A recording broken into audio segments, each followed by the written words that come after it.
honored to be here today. And I just want to first off, thank Tony for his leadership. Probably heard that from some of the other coaches already, but it's been, significant as we've, gone over the last couple months and where we're going, and had some great meetings out in LA. And certainly it was easy to see leaving those meetings, his leadership and how strong he's been and where we're heading with all the changes that are going on across college football. And so I had great conversations with him and very excited about our leadership in the Big Ten as we move forward. It's an exciting time right now to be at Ohio State, and as we've transitioned from Gene to Ross as our athletic director, it's been great to spend time with Ross, and certainly want to welcome him into the family again, and really know that he's got a great group behind him, and we're very, very excited that he's going to be our leader in the athletic department as we move forward in 36 sports and as we head into the fall. But it's been great spending time with him in this transition and as he takes over for Gene. But he's got great experience. He's already connected well with a lot of our players and a lot of the staff that's there, and I think he's got a really bright future at Ohio State.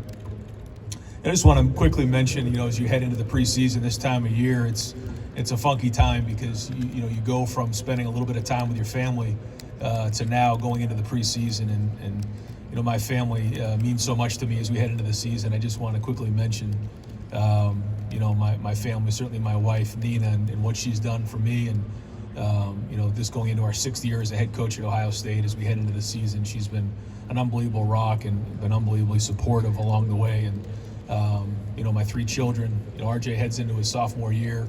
He'll be playing quarterback at DeSales High School, and excited to see what that brings for him. My wife Nina will be the most stressed out person in Columbus as it starts at about noon on Friday, goes into Friday Night Football, and then we have the game on Saturday. So there's a lot that goes with that. And then and my 2 daughters, Grace and Nia, who working hard at basketball, and certainly had an opportunity to spend a bunch of time with them this summer. But as we head into the preseason, it's exciting preseason for us. It's been a great summer. The team that we have right now is working with urgency. They're working with purpose.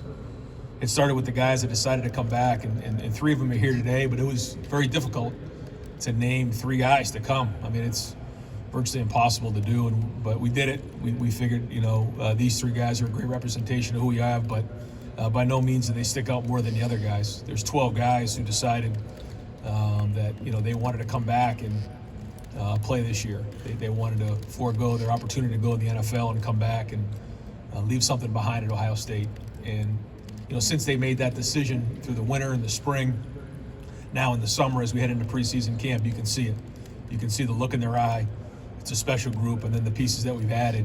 We're very, very excited right now, and it's a fun group to be around every day. Coach Mick's been doing a great job, and some of the workouts we've had this summer. But now as we head into the preseason camp, it's going to be critically important to build a foundation. Every year, you rebuild the team. You don't just jump back to where you were the year previous.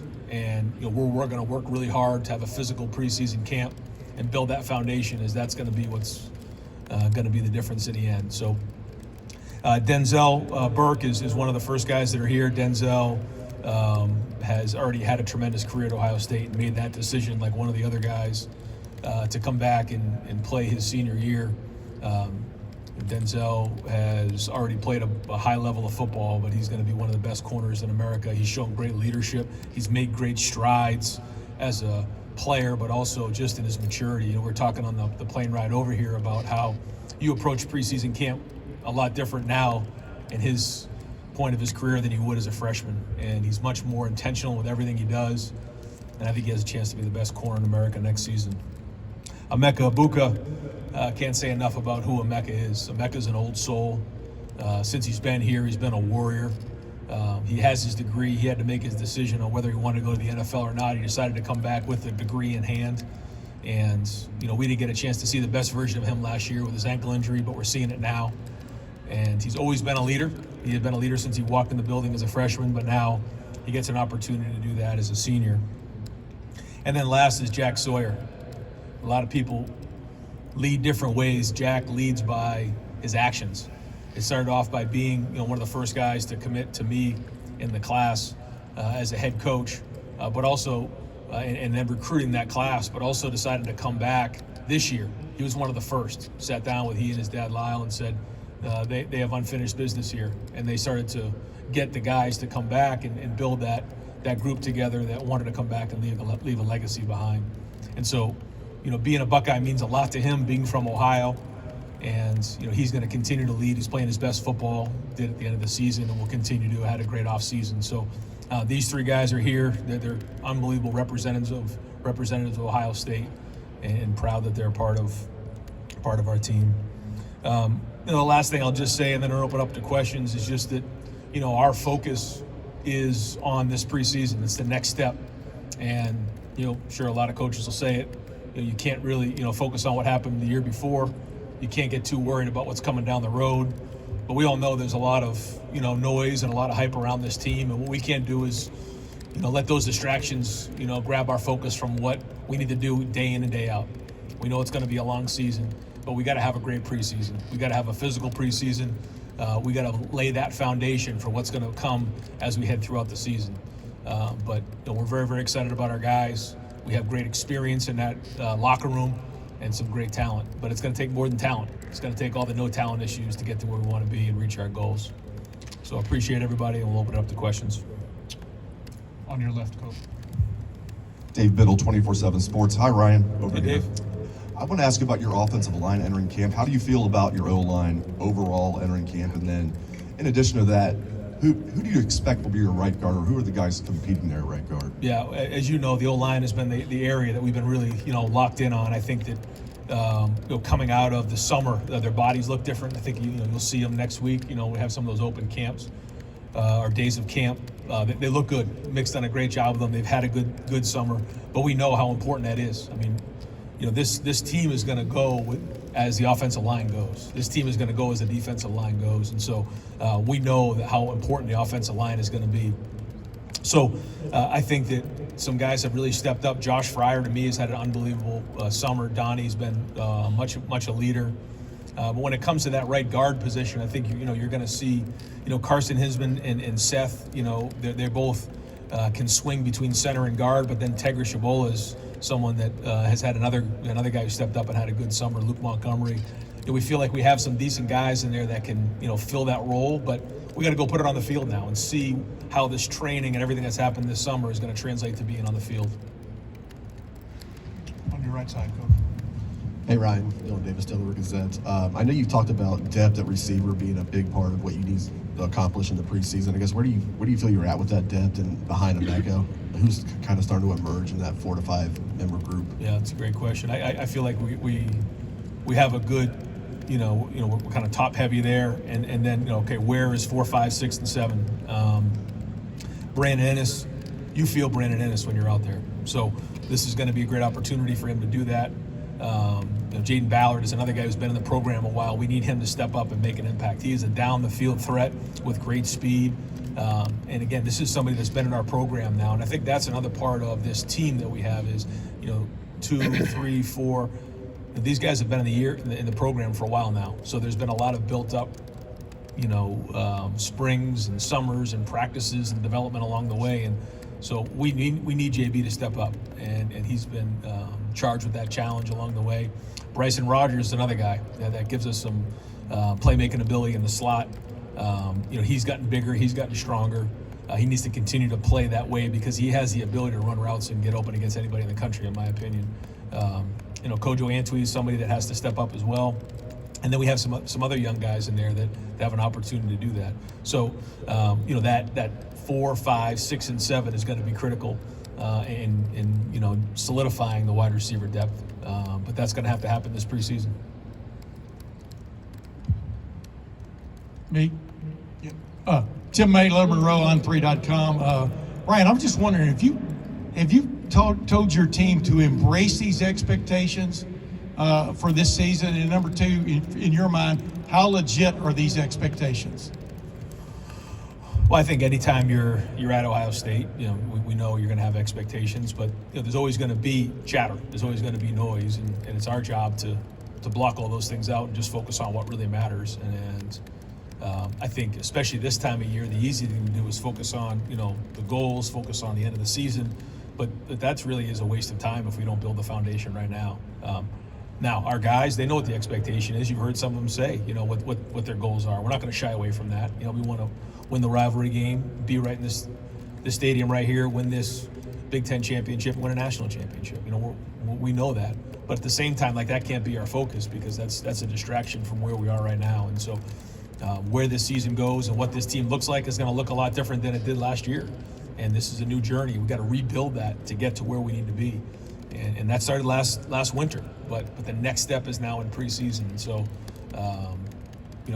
we know what the expectation is. Every time, I've, gone into a season at Ohio State. I guess this is going to be my 8th season now. 6 as the head coach. You expect to win every game. That's just what it is. And if you don't think that's the case, try losing a game at Ohio State. You're expected to win them all. So that's not new. We embrace it in recruiting, and we want to make sure that those type of people are in our program.